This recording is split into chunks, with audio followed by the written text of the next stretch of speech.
Organizations are engines moving at high speed, and like any complex machinery, the sheer momentum of daily operations creates constant pressure. Without deliberate systems to govern that momentum, deviations, whether from human error or deliberate fraud, are inevitable. Internal control is a continuous feedback loop. It begins by establishing concrete standards, then measuring actual performance against them.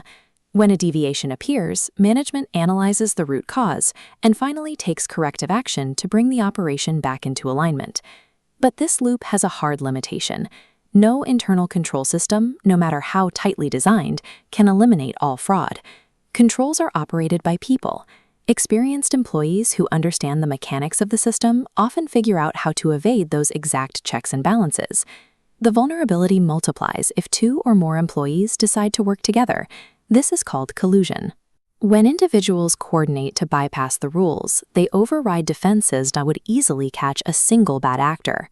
Furthermore, management faces a strict economic constraint. The cost of implementing a specific control procedure must never exceed the benefit it provides. You do not spend $1 million to protect a $10,000 asset. Because single controls can be bypassed and perfect security is economically impossible, organizations cannot rely on isolated checkpoints. They have to engineer a multi-layered control stack to protect their assets. The first layer categorizes controls by when they deploy. This timeline illustrates an unwanted event's lifecycle. Preventive controls intercept events before they happen. Detective controls alert personnel if a barrier fails. Finally, corrective controls clean up damage and restore the system. This could mean isolating a virus on the network, or requiring a manager to investigate and correct errors flagged on a system-generated error listing. Alongside these three, organizations also use directive controls, like policy and procedure manuals, to explicitly encourage desirable actions from the start. But primary controls are not always enough, or sometimes they are not feasible to implement. That is where secondary controls serve as necessary fail-safes. These fall into two categories. Compensatory controls mitigate risk when a primary control is ineffective, for instance, requiring extra supervisory review if staff is limited. Complementary controls, on the other hand, work together with other controls to bring risk down to an acceptable level. By distributing these primary and secondary mechanisms across the timeline, management creates a defense matrix. If a bad actor slips past the preventive barrier, they trip a detective wire, triggering a corrective response.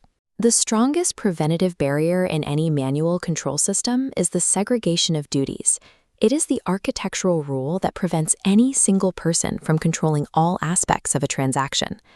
This diagram shows the AR/CR framework, breaking transactions into 4 responsibilities: authorization, record-keeping, custody, and reconciliation. The rule is strict. No single department can control more than one pillar. The transaction moves, but responsibilities remain isolated. Applying this to the purchases cycle starts with authorization. The purchasing department executes a vendor order, but doesn't handle physical goods. Next, physical custody belongs entirely to the warehouse. When materials arrive, employees secure the assets. To enforce accurate receiving, the warehouse is sent a blind copy of the purchase order. With expected quantities and prices intentionally left blank, the receiving department is forced to perform an actual physical count of the delivery. Next is record-keeping. Accounts payable logs the transaction, but only after matching the authorized purchase order, the receiving report, and the vendor's invoice. They authorize payment without ever touching the actual inventory. Finally, reconciliation. Periodically, an entirely separate group, like inventory control, will count the physical assets to ensure they match the recorded amounts in the ledger. This reconciling party must be entirely independent from the original transaction and have no custody of the assets. If the person counting the inventory is the same person who guards the warehouse door, a theft could easily be covered up with a falsified count. The AR/CR structure creates a structural barrier to unilateral fraud. To subvert the system, a bad actor can no longer act alone. They must collude with other departments, significantly increasing the likelihood of detection. But modern IT introduces the automation paradox. Digitizing an accounting cycle inherently breaks traditional segregation of duties. The separate AR/CR pillars collapse into a single system capable of printing checks, recording disbursements and reconciling balances simultaneously. To compensate for this concentration of vulnerability, IT environments require a bifurcated defense architecture. This starts with general controls, acting as the overarching protective envelope for the entire IT infrastructure. General controls secure the physical data center, manage network operations, and enforce strict access security, like prohibiting developers from having online access to live production databases. Inside that envelope are application controls. These are the transaction-specific safeguards engineered directly into individual software programs. Application controls govern 3 phases.